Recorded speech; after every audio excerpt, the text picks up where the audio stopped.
Cheating is the biggest sin, but not when God sleeps. The pregnancy test sat on the kitchen counter like a loaded tool. Daniel Ross stared at the two pink lines, his coffee mug frozen halfway to his lips. 6 months. It had been exactly 6 months since the vasectomy. 6 months since Melissa had convinced him that getting snipped was the responsible thing to do for their financial future. Isn't it amazing? Melissa's voice bubbled with what sounded like genuine excitement as she wrapped her arms around his waist from behind. The doctor said there was less than 1% chance of failure, but here we are. Daniel set down his mug with deliberate care. His logistics manager brain was already running calculations. Timing, probability. The way Melissa's smile didn't quite reach her eyes. Amazing, he repeated quietly. The breakfast conversation from 8 months ago replayed in his mind like a security tape he couldn't stop watching. Melissa had been buttering toast when she brought it up, casual as discussing the weather. Danny, I've been thinking about us getting more serious about our finances. She'd paused, knife suspended over the bread. Maybe it's time you got that procedure we talked about. They'd talked about it once, maybe twice in passing, nothing concrete. But suddenly it became this urgent necessity in Melissa's mind. She'd had spreadsheets, research papers, statistics about the cost of raising children versus their current savings rate. We're finally getting ahead, she'd argued, her green eyes wide with conviction. If we have an accident now, we'll be back to paycheck. You know I'm right, Daniel had hesitated. The idea of permanent sterility felt heavy, final. But Melissa had pressed her case with the persistence of a prosecutor, complete with charts showing their projected financial growth without the burden of unexpected children. I trust you completely, she'd whispered that night in bed, her head on his chest. This is about us, building our future together. No surprises. So he'd done it. Scheduled the appointment, endured the procedure, spent a weekend on the couch with frozen peas while Melissa waited on him hand and foot. She'd been the perfect nurse, bringing him painkillers and soup, rubbing his shoulders when he winced. Now, staring at this pregnancy test, something cold settled in his stomach. We should call Dr. Peterson, he said carefully. Get confirmation. Make sure everything's normal. Melissa spun around, her smile faltering for just a microsecond. Of course! I already made an appointment for next week. I'm so excited I can barely think straight. She kissed his cheek and practically bounced out of the kitchen, humming something under her breath. Daniel heard her phone buzz from the living room, followed by the rapid tap-tap-tap of typing. He walked to the doorway and watched her fingers fly across the screen, that secretive smile playing at the corners of her mouth. The same smile she'd worn when she agreed to the vasectomy. Daniel's phone vibrated, a text from his sister Claire. Call me now. He stepped onto the back porch and dialed. Danny, please tell me you're sitting down. Claire's voice was tight with urgency. I'm standing. What's wrong? I saw Melissa yesterday at lunch. She was with some guy from her work. They looked comfortable. Really comfortable. Daniel's grip tightened on the phone. Comfortable how? Hand-holding, intimate conversation, the kind of body language that screams relationship. When I walked by their table, she went white as a sheet. Introduced him as Eric from accounting, but Danny, the way they were looking at each other. She's pregnant, Daniel said flatly. The silence stretched between them like a taut wire. Jesus, Danny, how far along? Just found out. Says it's a miracle, 1% failure rate. Claire's lawyer instincts kicked in immediately. Get a DNA test. Do it secretly. Don't let her know you suspect anything until you have proof. Claire, I love my wife. I'm not going to. Listen to me. If I'm wrong, you owe me dinner and I'll never mention it again. But if I'm right, you need to protect yourself before she has time to cover her tracks. Daniel closed his eyes. The logical part of his brain, the part that managed complex shipping routes and inventory systems, was already connecting dots he didn't want to see. Melissa's sudden urgency about the vasectomy. Her mysterious phone calls that stopped when he entered the room. The late nights at work that had become more frequent over the past year. What's his last name? He asked quietly. Lawson. Eric Lawson. Danny, promise me you'll get that test. After hanging up, Daniel sat on the porch steps for a long time, watching cars pass on their quiet street. Normal people heading to normal jobs, dealing with normal problems. He envied them. Inside, Melissa was making breakfast, singing softly to herself. When he walked back in, she looked radiant. glowing with what he'd assumed was maternal joy. "I was thinking," she said, flipping pancakes with practiced ease, "we should start looking at cribs this weekend. I know it's early, but I'm just so excited." "Sure," Daniel managed. "Whatever you want." The next few days passed in a surreal haze. Melissa threw herself into pregnancy preparations with an enthusiasm that felt almost manic. She bought parenting books, researched pediatricians, even started a registry at the baby store downtown. Daniel went through the motions, nodding at crib options, agreeing to paint colors, smiling when she showed him ultrasound apps on her phone. But at night, he lay awake staring at the ceiling, replaying every interaction with Eric Lawson he could remember. Eric worked in accounts payable at Morrison Logistics, the same company where Melissa handled customer service. Daniel had met him at a few office parties, tall, sandy-haired, with the kind of easy confidence that made women laugh at his jokes. He drove a BMW he couldn't afford, and always seemed to be flirting with someone. At last year's Christmas party, Daniel had noticed Eric and Melissa talking by the bar, their heads close together, sharing some private joke. At the time, he'd felt a brief stab of something. Not quite jealousy, more like unease. But Melissa had come over moments later, slipping her arm through his and asking if he was ready to go home. "Just chatting with Eric about the Henderson account," she'd explained in the car. "He's actually pretty funny when you get to know him." Daniel remembered thinking it was nice that Melissa was making friends at work. Now the memory tasted like ash. 2 weeks after the pregnancy announcement, Daniel found himself parked outside Morrison Logistics at 5:30 p.m., feeling like a stalker and a fool in equal measure. He told himself he was being paranoid, that Claire's suspicions had poisoned his thinking. Then he saw them. Melissa emerged from the building laughing at something Eric had said, her hand briefly touching his arm. They walked to the parking garage together, Daniel following at a distance on foot. He watched Eric open the passenger door of his BMW for Melissa, watched her slide in with a familiarity that spoke of routine. Daniel's hands shook as he ran back to his truck, following the BMW through downtown traffic. They drove to the Marriott on 5th Street, where Eric handed his keys to the valet like he owned the place. Through the hotel's glass doors, Daniel watched Eric's hand find the small of Melissa's back as they approached the elevator.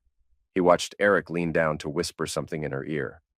He watched Melissa stand on her tiptoes to kiss him, brief but unmistakably intimate. Daniel sat in his truck in the hotel parking lot for 3 hours, his phone dead, his world crumbling one certainty at a time. When Melissa finally emerged alone at 9:15, smoothing her hair and checking her reflection in the lobby glass, Daniel followed her home at a distance. She beat him by 10 minutes. When he walked in, she was in the kitchen, reheating leftovers and humming the same tune she'd been singing that morning. "How was work, honey?" she asked, without turning around. "You're later than usual." "Traffic," Daniel said. The lie came easier than he'd expected. "Oh, I stopped by the store on my way home. Picked up those prenatal vitamins Dr. Peterson recommended." She gestured to a bottle on the counter, her performance note perfect.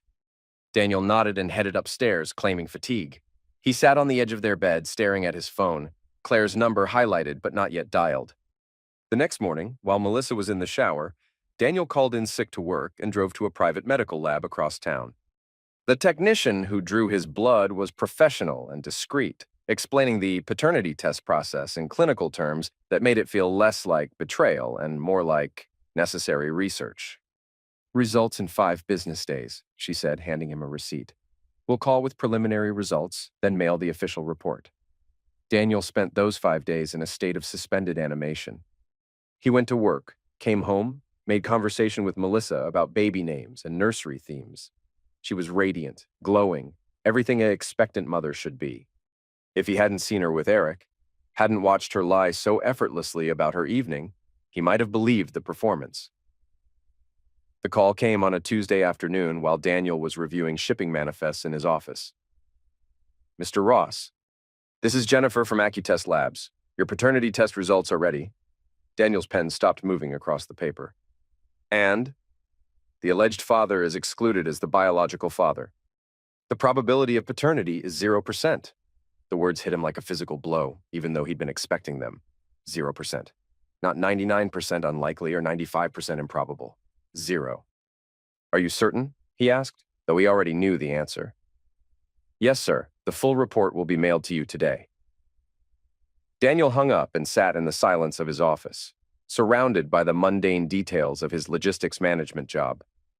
Shipping schedules and inventory reports suddenly seemed surreal, meaningless against the weight of his wife's betrayal.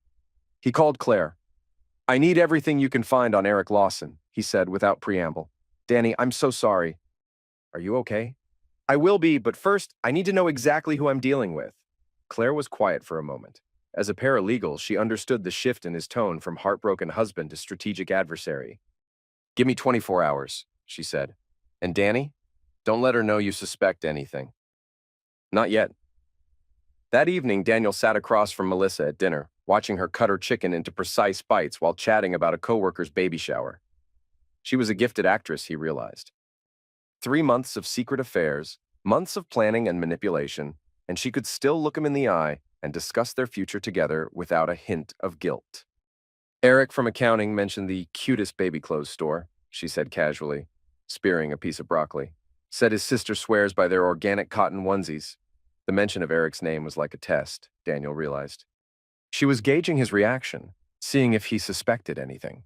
He kept his expression neutral, nodding with what he hoped looked like mild interest. "Sounds nice," he said. "Maybe we can check it out this weekend." Melissa smiled and reached across the table to squeeze his hand. "I love how supportive you're being about all this." "I know the pregnancy was unexpected, but you're handling it so well." "It's what partners do," Daniel replied. "We handle surprises together." If only she knew how well he was about to handle this particular surprise. Claire called the next evening while Melissa was at her book club, or wherever she actually went on Wednesday nights. "Eric Lawson is 32, divorced, no kids. He's up for a promotion to regional accounts manager, which would come with a significant salary bump. The promotion decision happens next month." What else? "He's got a reputation around the office as a player, but nothing that would get him fired, until now." "Danny, if HR finds out he's sleeping with a married coworker, especially one who's pregnant, it's going to torpedo that promotion. Morrison Logistics has strict policies about workplace relationships." Daniel felt the first spark of satisfaction he'd experienced since this nightmare began. "What kind of policies?" "The kind that require disclosure and can be used to justify termination for cause, especially if there's any suggestion of harassment or abuse of power dynamics. Eric's in accounts payable, which means he has access to sensitive financial information. Melissa's in customer service. If their affair influenced any business decisions, it becomes a liability issue," Daniel finished. "Exactly. And Danny, there's something else. I did some digging into Eric's social media, his spending patterns. This guy lives beyond his means. Expensive car, nice apartment, frequent trips. He's counting on that promotion to stay financially afloat. So if he loses it, he's screwed, and if he suddenly has to pay child support on top of his existing debts," Claire let the implication hang. Daniel smiled for the first time in weeks. "Claire, you're brilliant. I haven't even gotten to the best part yet. Remember how you said Melissa was suddenly urgent about you getting the vasectomy? I pulled the records. She called Dr. Peterson's office 6 times in 2 weeks, asking about appointment availability, recovery time, success rates. So the timing coincides perfectly with when she would have known she was pregnant. Danny, she didn't pressure you into the procedure to prevent pregnancy. She did it to cover up one that already existed." The full scope of Melissa's manipulation hit Daniel like a freight train. She hadn't been planning for their future together. She'd been planning her exit strategy. Get Daniel sterilized, have Eric's baby, play the miracle pregnancy card, and presumably continue her affair while Daniel raised another man's child.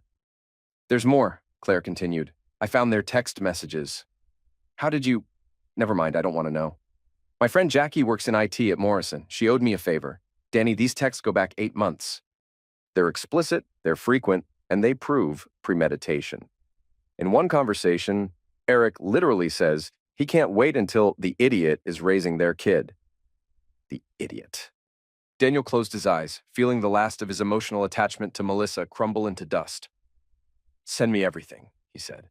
"Screenshots, dates, phone records. I want a complete file. What are you planning?" "I'm going to destroy them both." The next phase of Daniel's plan required patience and precision. For 2 weeks, he maintained his routine while gathering intelligence.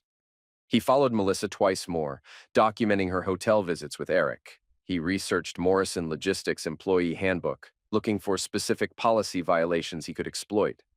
He quietly moved money from their joint accounts to a personal account Melissa couldn't access. Most importantly, he scheduled a meeting with Eric. "Just want to have a man-to-man conversation," Daniel told him over the phone, keeping his voice friendly and concerned, "about the baby situation." "I think we should talk," Eric agreed, probably out of curiosity and confidence that his secret was safe. They met at a construction site Daniel managed after hours when the building was empty. Eric arrived in his BMW, dressed in the kind of expensive casual clothes that screamed financial insecurity masked by status symbols. He walked into the trailer office with the swagger of a man who thought he was cleverer than everyone around him. "Danny, good to see you," Eric said, extending his hand with practiced sincerity. "Congratulations on the baby news. Must be quite a shock after the procedure." Daniel shook his hand and gestured to a chair across from the small conference table. "That's what I wanted to discuss." He opened a manila folder and spread its contents across the table like a dealer laying out cards. DNA test results, printed text messages, hotel receipts, photos of Eric and Melissa entering the Marriott. Eric's confident expression melted into something closer to panic. "Now," Daniel said calmly, "let's talk about your baby." Eric's mouth opened and closed like a fish out of water. "Danny, I can explain." "No need. It's all explained right here." Daniel tapped the DNA results. 0% probability that I'm the father. 100% probability that you are, based on the dates in your very romantic text conversations. "Look, this isn't what it looks like. It looks like you've been screwing my wife for 8 months while I was supporting her and planning our future together. It looks like she manipulated me into getting a vasectomy to cover up your pregnancy. It looks like you both intended for me to raise your child while you continued your affair behind my back." Eric ran his hands through his hair, his composure completely shattered. "Danny, please, let's be reasonable about this." "I am being reasonable. Here's what's going to happen." Daniel leaned back in his chair, speaking with the calm authority he used to manage crisis situations at work. "You're going to take financial responsibility for your child. Full child support, medical expenses, the works. You're going to do it quietly and completely, because if you don't, these photos and text messages are going to HR, to your boss, and to the company newsletter. You can't do that. It would ruin my career. Your career is already ruined. The only question is whether it happens privately or publicly. I'm told you're up for a promotion next month. Regional accounts manager, nice salary bump. That's gone, obviously.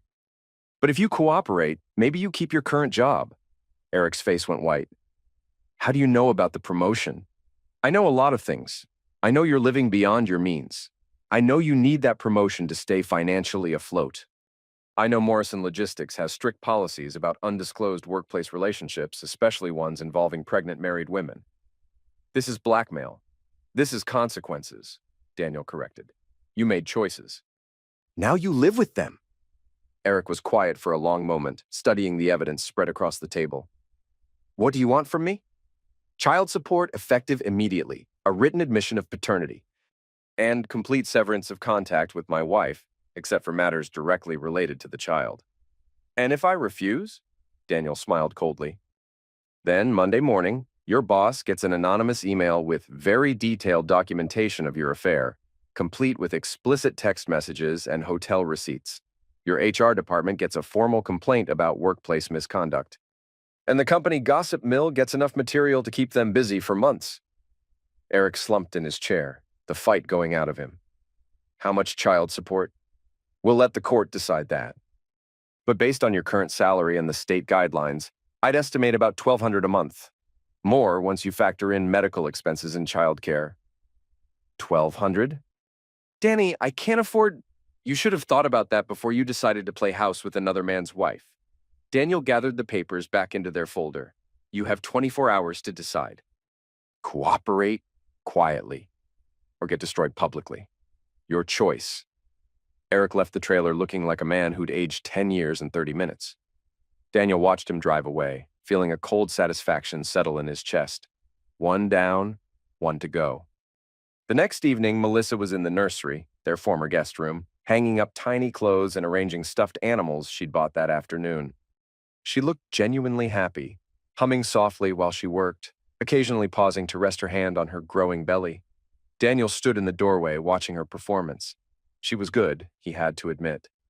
If he didn't know better, he might actually believe she was an expectant mother, excited about starting a family with her loving husband. "It's looking great in here," he said. Melissa turned, her face lighting up with apparent joy. "Do you really think so? I want everything to be perfect when the baby comes." "I'm sure it will be." She walked over and slipped her arms around his waist, looking up at him with those green eyes that had once made him feel like the luckiest man alive. "I know this wasn't planned," she said softly, "but I'm so glad it happened. I think we're going to be amazing parents." Daniel kissed her forehead, marveling at her ability to lie so convincingly while looking directly into his eyes. "I think you're right," he said. "It's going to be life-changing." The next morning, Eric called. "I'll do it," he said without preamble. "The child support, the paternity admission, all of it. But I want guarantees that you won't go to HR." "As long as you hold up your end of the deal," Daniel replied. "The moment you miss a payment or try to contact my wife inappropriately, all bets are off. Understood? When do you want the paperwork?" "This weekend. My sister will have everything drawn up." After hanging up, Daniel felt a grim satisfaction. Eric's capitulation had been easier than expected, which meant the man was even more desperate than Claire had realized. Good. Desperate people made reliable enemies. They were too focused on their own survival to mount effective counterattacks. Now for the harder target. That afternoon, Daniel received an overnight package at work. Inside was Eric's signed confession, admitting paternity and agreeing to full financial responsibility for the child. It was notarized and witnessed, legally binding. Daniel called Claire. Phase 1 complete. Eric's cooperating. Now we move to Phase 2. The nuclear option? The nuclear option.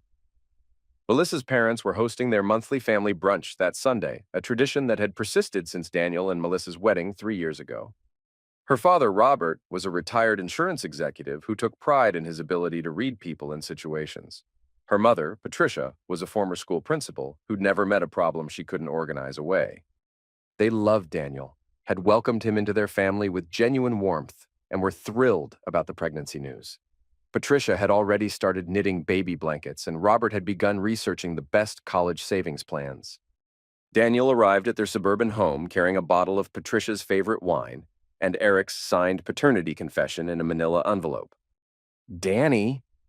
Patricia emerged from the kitchen wearing her favorite apron, the one that said "World's Best Cook" in faded letters. "Perfect timing. I just pulled the coffee cake out of the oven."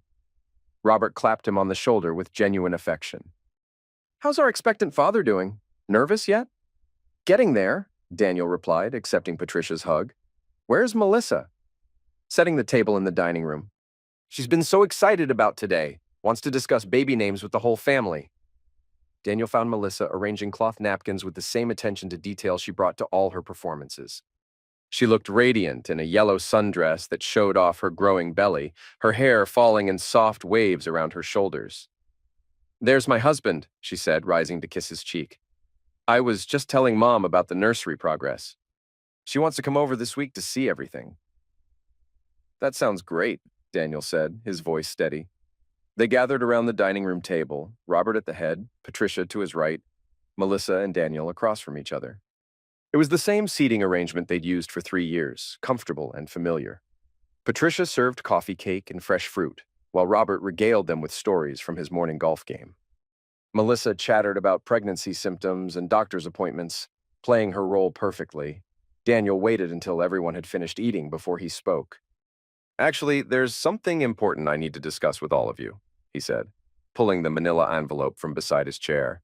Melissa's smile faltered slightly. "Danny, what? It's about the baby." Daniel opened the envelope and removed Eric's confession, placing it on the table next to Melissa's coffee cup. "Specifically, about who the father really is." The silence that followed was deafening.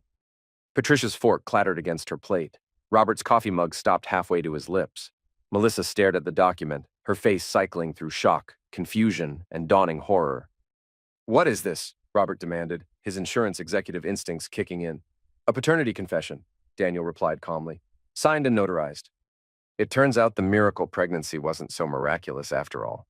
Patricia looked from Daniel to Melissa, her motherly confusion palpable. "I don't understand." Danny, what are you saying? I'm saying your daughter has been having an affair with her coworker Eric Lawson for the past 8 months. The baby she's carrying is his, not mine. I have DNA tests to prove it. Melissa finally found her voice. Danny, this is insane. You can't possibly believe... I have photographs of you entering hotels together. I have text messages where you discuss hiding the pregnancy from me. I have bank records showing you've been meeting him twice a week for months. Daniel's voice remained steady, professional, like he was presenting a shipping report.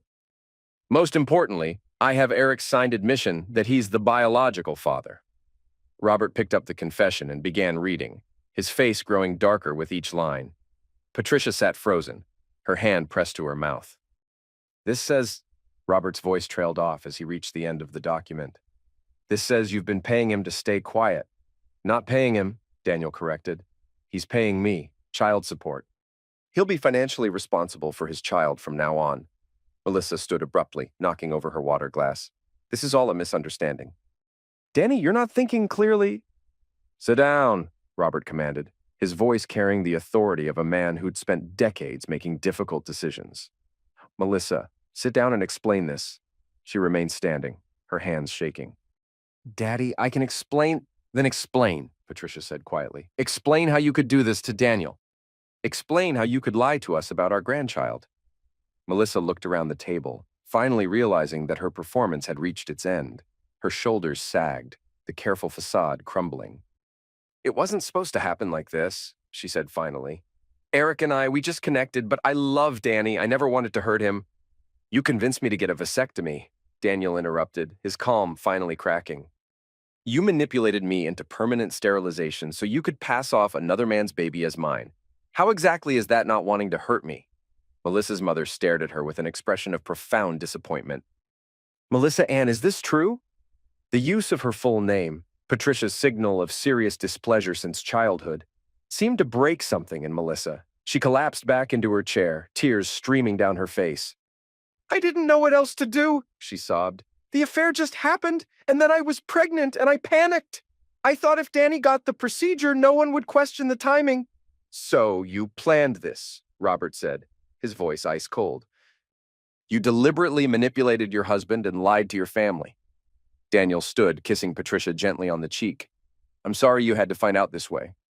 But I thought you deserved to know the truth before you got more attached to the idea of being grandparents to my child. Patricia caught his hand as he moved to leave. Danny, this doesn't change how we feel about you. You're still part of this family. Thank you, he said genuinely, but I think it's time I moved on. As Daniel walked toward the door, Melissa called after him desperately. Danny, please, we can work this out. We can go to counseling, we can fix this. He turned back one last time. Melissa, you spent 8 months lying to my face while carrying another man's child. You convinced me to undergo surgery to cover your tracks. There's nothing left to fix. Robert stood, extending his hand to Daniel with formal dignity. For what it's worth, you're handling this with more grace than she deserves. Daniel shook his hand. Take care of yourselves. He left Melissa crying at the table while her parents sat in stunned silence, trying to process the magnitude of their daughter's betrayal. The following Monday, Daniel submitted a formal complaint to Morrison Logistics' HR department, complete with documentation of Eric and Melissa's affair and its impact on workplace dynamics. He didn't have to wait long for results. Eric was terminated Wednesday morning for violating the company's relationship disclosure policy and creating a hostile work environment. Melissa was transferred to a different department and placed on probation, pending a full investigation. The office gossip mill went into overdrive. Within days, everyone at Morrison Logistics knew the story. Married customer service rep carrying on with accounts payable manager, husband discovers affair, both employees faced disciplinary action. The details grew more dramatic with each retelling. Daniel's phone rang constantly, co-workers offering support, friends expressing shock, acquaintances fishing for gossip. He handled each call with the same professional courtesy he brought to work crises, providing minimal information while maintaining his dignity. Claire called Thursday evening with updates. Eric's already behind on his first child support payment, she reported. He's claiming financial hardship since losing his job, but the court doesn't care. They've garnished his unemployment benefits. What about Melissa? She's living with Eric now. Apparently your in-laws told her not to come home until she could explain herself to their satisfaction. They're pretty devastated about the whole thing. Daniel felt a pang of sympathy for Patricia and Robert. They'd raised Melissa with strong values, and her betrayal had to feel like a personal failure. Are they okay? According to my sources, they're considering whether to maintain contact with their biological grandchild while cutting ties with their daughter. It's ugly, Danny. The divorce proceedings were swift and decisive. Daniel's evidence was overwhelming: adultery, fraud, emotional manipulation. Melissa's lawyer advised her to accept whatever settlement Daniel offered, rather than fight a battle she couldn't win. Daniel kept the house, the savings, and most of their shared assets. Melissa received her personal belongings and half the value of her car. She signed the papers without argument, looking small and defeated across the conference table from him. "I never meant for it to happen like this," she said quietly as they left the lawyer's office. Daniel looked at her, really looked for the first time in months. She was still beautiful, still capable of that wounded expression that had once made him want to protect her from the world.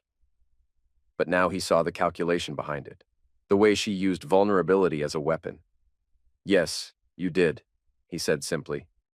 "You meant for exactly this to happen, except you planned to never get caught." 6 months later, Daniel stood in the kitchen of his house now, reading the morning paper and drinking coffee from a mug Patricia had given him last Christmas. The silence was peaceful, unmarked by Melissa's constant chatter or the anxiety that had plagued him during those final months of their marriage. The front door opened, and Claire let herself in, carrying a bottle of champagne and wearing a satisfied smile. "Special occasion?" Daniel asked. Eric missed another child support payment. "The court issued a bench warrant yesterday." Claire set the champagne on the counter. "He'll be arrested if he doesn't pay up within 10 days. And Melissa? Still living in that one-bedroom apartment across town, still working in Morrison's filing department. Word is she's having a difficult pregnancy. Stress, probably." Daniel felt no satisfaction in Melissa's suffering, but he felt no sympathy either. She'd made her choices and now lived with the consequences. What about her parents? "They're seeing a counselor to deal with their feelings about becoming grandparents under these circumstances. Patricia sent you a card, by the way." Claire pulled an envelope from her purse. "She wants you to know they don't blame you for any of this." Daniel opened the card, a simple note expressing Patricia's continued affection and her hope that he would find happiness. It was signed by both parents and included a photo from last year's Christmas dinner when they'd all believed they were a real family. The doorbell rang, interrupting his thoughts. Through the front window, Daniel saw a woman about his age standing on the porch holding a covered dish and smiling nervously. "That's Sarah from across the street," Claire observed with barely concealed amusement. "She's been asking about you ever since word got around that you were single again." Daniel smoothed his hair and walked to the door, feeling something he hadn't experienced in years: genuine interest in meeting someone new. Sarah was a kindergarten teacher, recently divorced herself, with kind eyes and an easy laugh. She'd brought homemade cookies as an excuse to introduce herself, and they ended up talking on the porch for 2 hours about everything except their failed marriages. "Would you like to have dinner sometime?" Daniel heard himself asking as the conversation wound down. "I'd love to," Sarah replied, her smile brightening the entire street. As she walked back to her house, Daniel felt Claire watching him with obvious satisfaction. "Well?" she asked. "Well, what? How does it feel to be free?" Daniel considered the question while watching Sarah's figure disappear through her front door. Free. It was a word he hadn't associated with himself in years. During his marriage to Melissa, he'd felt constant pressure to be the perfect husband, the reliable provider, the man who never questioned or complained. Now, standing in the doorway of his own home, with no one to answer to except himself, freedom felt like the most natural thing in the world. "It feels like justice," he said finally. Claire raised the champagne bottle.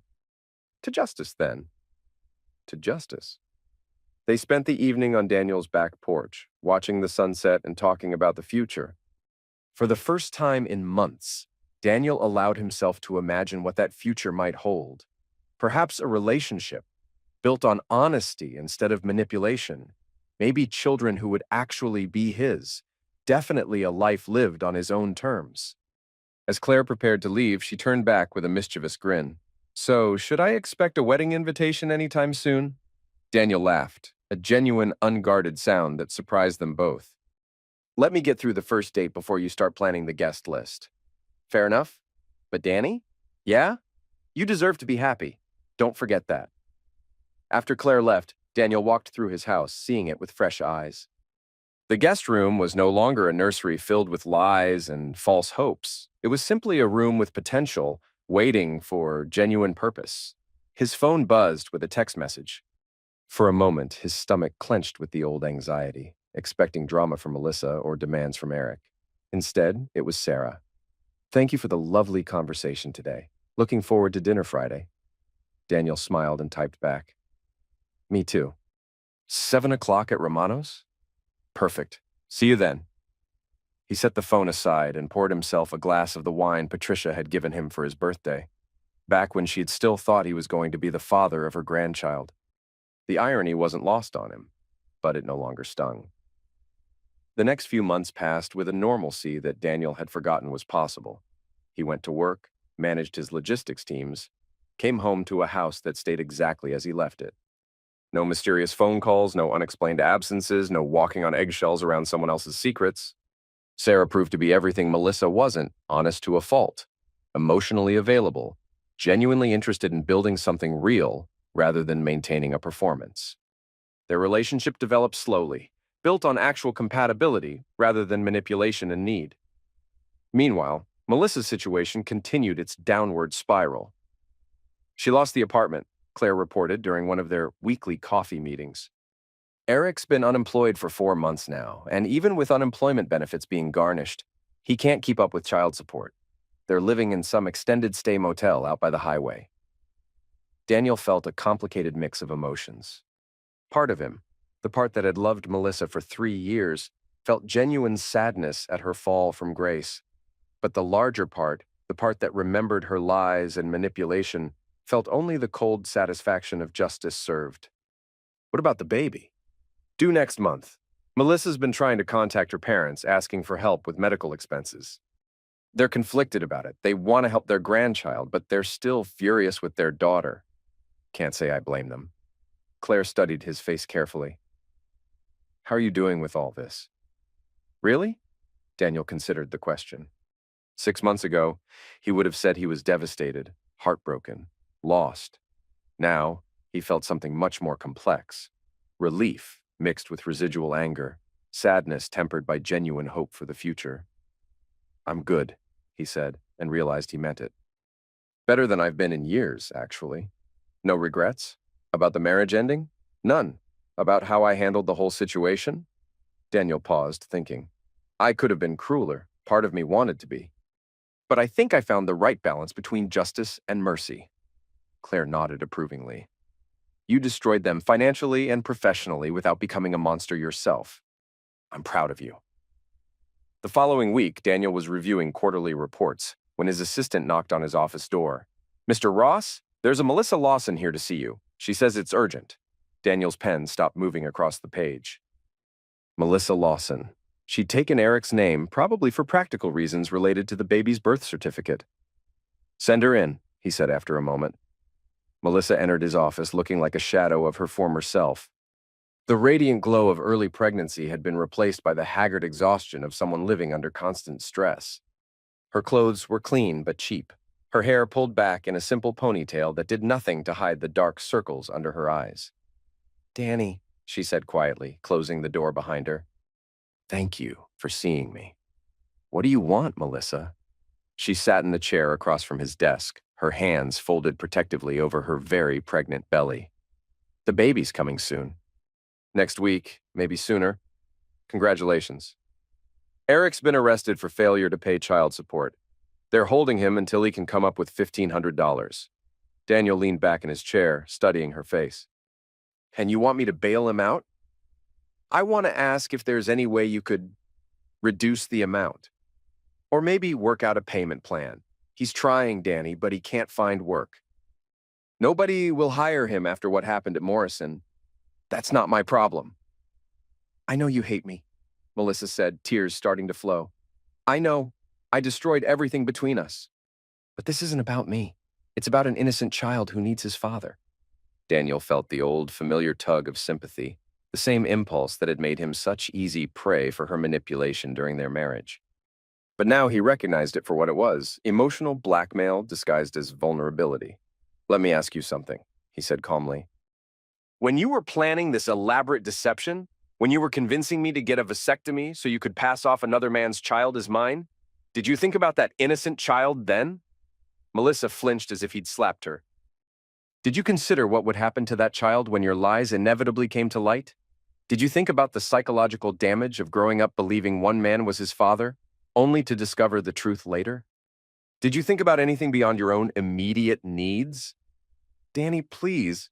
"You made your choices, Melissa. All of them. You chose to have an affair. You chose to get pregnant. You chose to lie and manipulate rather than face the consequences honestly.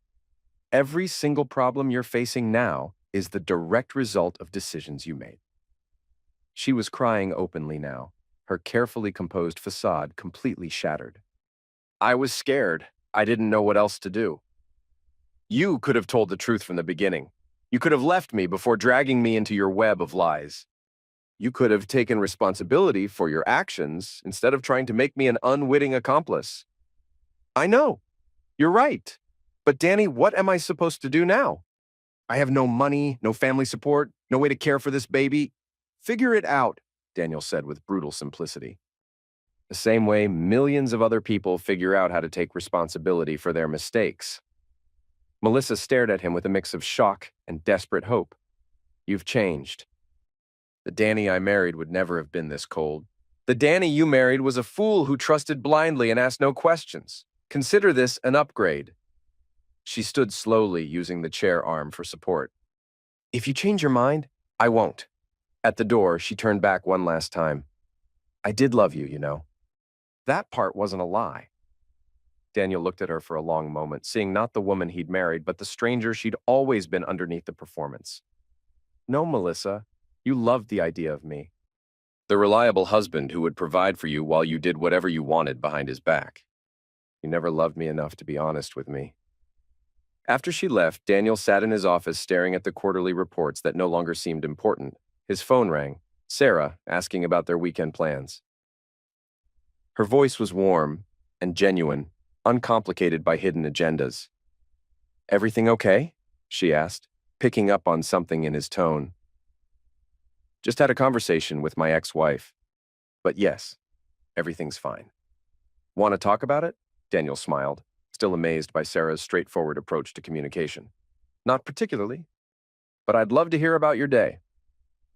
As Sarah launched into a funny story about one of her kindergarten students, Daniel felt the last knots of tension from Melissa's visit dissolve. This was what a real relationship felt like: comfortable, honest, built on mutual respect rather than manipulation. 2 weeks later, Claire called with news. Melissa had the baby yesterday, a boy 7 pounds, healthy. Eric's still in jail, so she was alone for the delivery. "That's unfortunate," Daniel said, and found that he meant it. Whatever Melissa's faults, no woman should have to give birth alone. There's more. She's putting the baby up for adoption. What? She can't afford to raise him alone, and Eric's facing serious jail time for contempt of court. She found a family through Catholic Charities, young couple who's been trying to have children for years. Daniel absorbed this information quietly. He'd expected many outcomes from Melissa's situation, but not this one. "How do you feel about that?" Claire asked. "Honestly, relieved. That child deserves better than what either of his biological parents could provide right now. The adoptive parents are apparently amazing. Both college professors, financially stable, desperately wanted a child. They're even willing to maintain some contact so the boy can know his biological history when he's older. Then it sounds like the best possible outcome for everyone involved."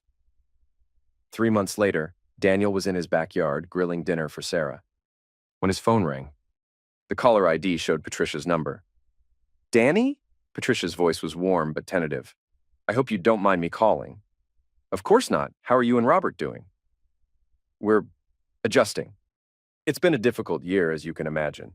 Daniel could hear the pain in her voice. Losing their son-in-law and their expected grandchild in one devastating revelation had aged both of Melissa's parents visibly. "I wanted you to know that Robert and I are in counseling," Patricia continued, "working through our feelings about everything that happened. Our therapist suggested we might benefit from having a conversation with you. What kind of conversation? Just closure, I suppose. We loved you like a son, Danny, we still do. But we've never had a chance to properly apologize for our daughter's actions, or tell you how proud we are of the way you've handled everything. Daniel looked through the kitchen window at Sarah, who was tossing a salad and humming contentedly. His new life was good, better than good.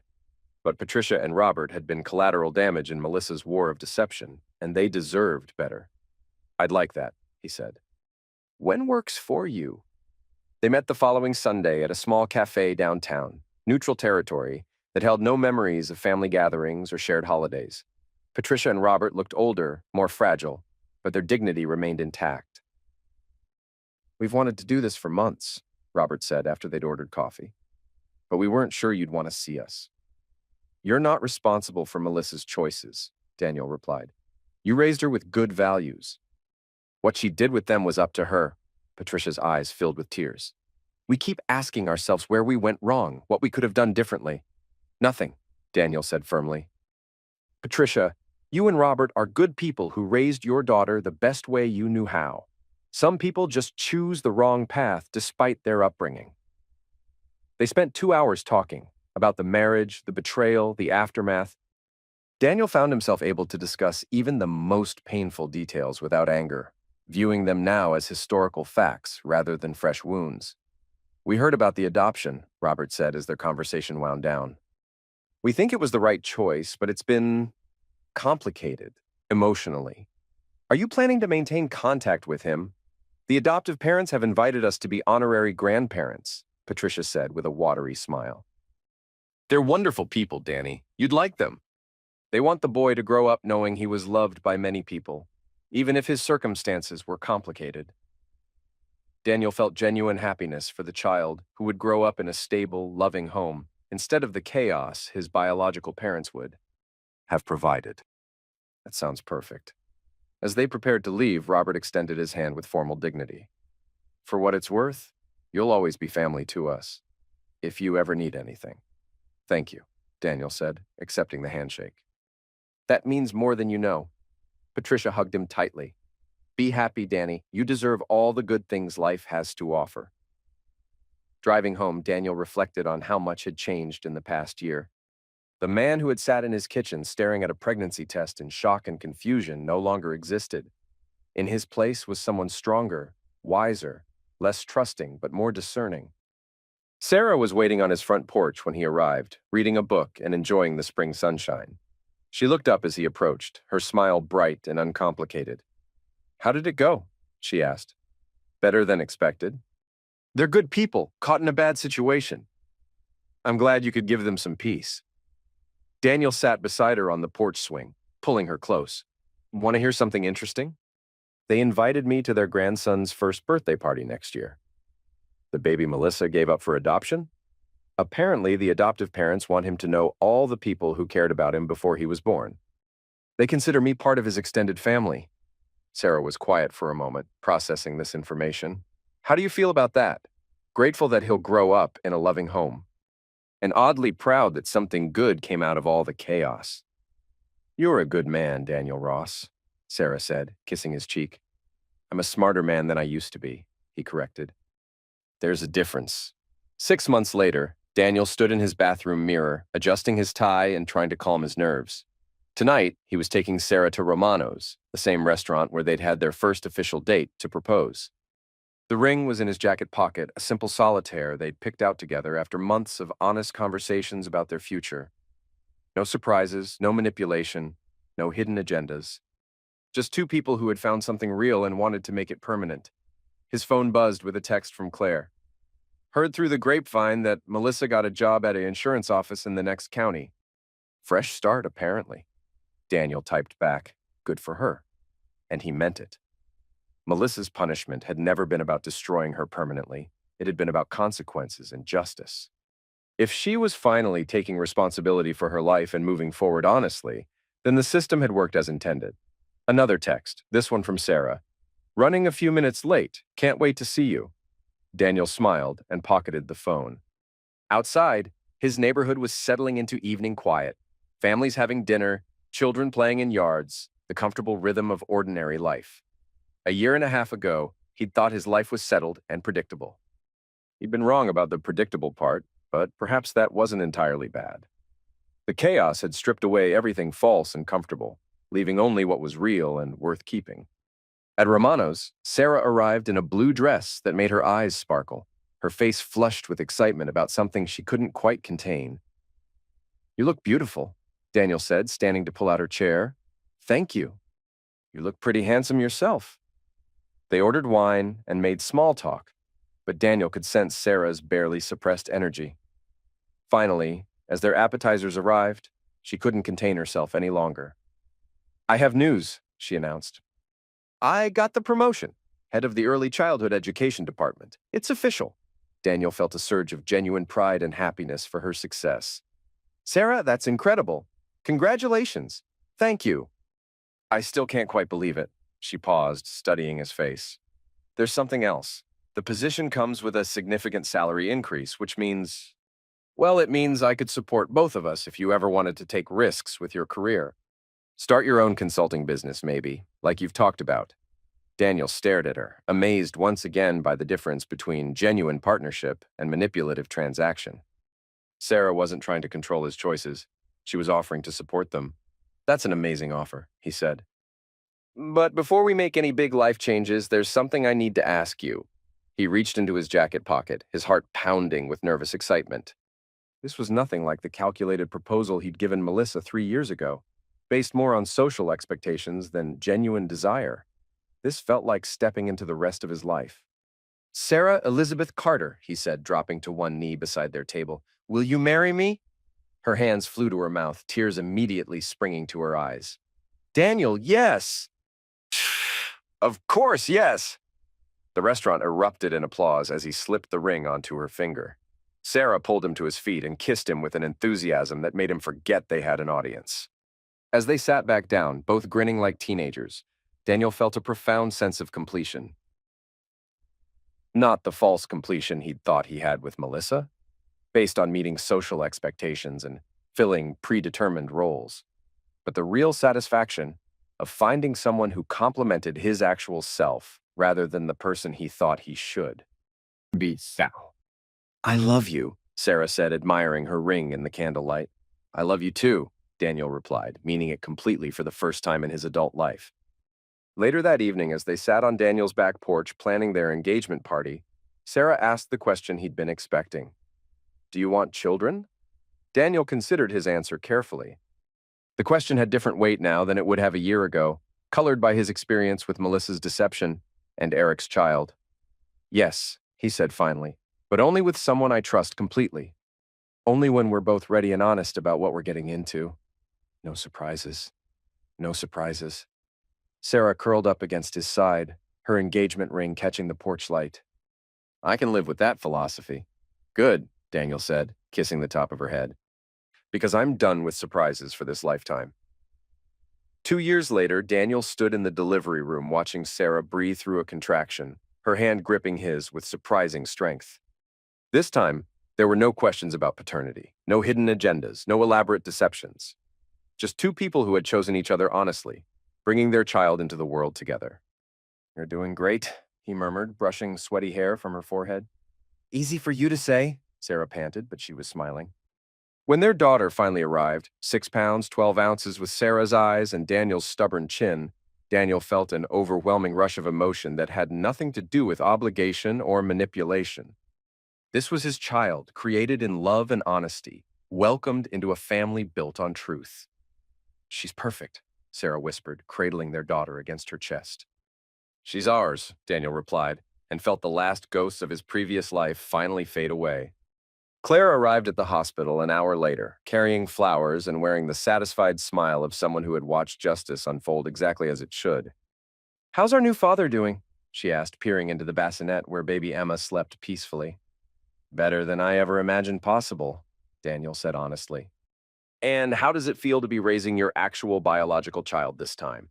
Daniel looked from his sleeping daughter to his exhausted but radiant wife, then back to his sister who had stood by him through the darkest period of his life. "It feels like everything I went through was worth it," he said. All the pain, all the betrayal, all the legal battles, they led me here. To this moment, with these people, in this life, I actually chose instead of the one that was chosen for me. Claire nodded approvingly. That's very zen of you. Or very practical. I learned to tell the difference between what's real and what's performance. That skill has served me well. As visiting hours ended and Claire prepared to leave, she turned back with a final question. Any regrets about how you handled the Melissa situation? Daniel considered this carefully. Melissa was now living 3 states away, working as a receptionist and reportedly doing well in her fresh start. Eric had served 6 months in jail, found steady work as a warehouse supervisor, and was slowly paying down his child support debt. Their son was thriving with his adoptive parents, a bright and happy toddler who would grow up knowing he was wanted and loved. None, Daniel said finally. Everyone ended up where they belonged, including you, especially me. After Claire left, Daniel sat in the hospital chair watching Sarah sleep and Emma dream, feeling a contentment he'd never thought possible. His phone buzzed with congratulations, texts from friends, coworkers, and even Patricia and Robert, who had remained part of his extended family despite everything. The last text was from an unknown number, but he recognized the area code, Melissa's new city. The message was simple. Congratulations on your daughter. You deserve all the happiness in the world. Daniel stared at the message for a long moment, then deleted it without responding. Some chapters of life were truly closed, and this one deserved to stay that way. Instead, he took a photo of Emma's tiny hand wrapped around his finger and sent it to his contact list with a simple caption. Emma Rose Ross, born today at 3:47 p.m. 7 pounds, 12 ounces, perfect in every way. The responses came flooding in immediately. Love, congratulations, offers to help, genuine excitement from people who cared about his happiness. This was what real community looked like, built on authentic relationships rather than convenient deceptions. As midnight approached and the hospital grew quiet, Daniel held his sleeping daughter and reflected on the journey that had brought him to this moment. 3 years ago, he'd been a man who trusted blindly and asked no questions. Today, he was a father who understood the difference between love and manipulation, between partnership and performance. The vasectomy had been reversed 18 months earlier, a simple outpatient procedure that restored his fertility and symbolically closed the book on Melissa's influence over his future. Emma was proof that sometimes the best revenge was simply living well, choosing better and building something real from the ashes of someone else's lies. "What are you thinking about?" Sarah asked softly, stirring in her hospital bed. "Just how different everything is now," Daniel replied. "How much better. No more drama, no more lies. No more wondering what's really happening behind the scenes. Just us, being honest with each other, raising our daughter together." Sarah smiled sleepily. "Sounds perfect to me." Daniel looked down at Emma, who was starting to stir in his arms, probably ready for another feeding. This was his life now, middle of the night feedings, diaper changes, the beautiful exhaustion of genuine parenthood. It was everything Melissa's deception had tried to steal from him, reclaimed and made real through honesty and choice. "Welcome to the world, Emma Rose," he whispered to his daughter. "You're going to love it here." And for the first time in his adult life, Daniel truly believed that was true.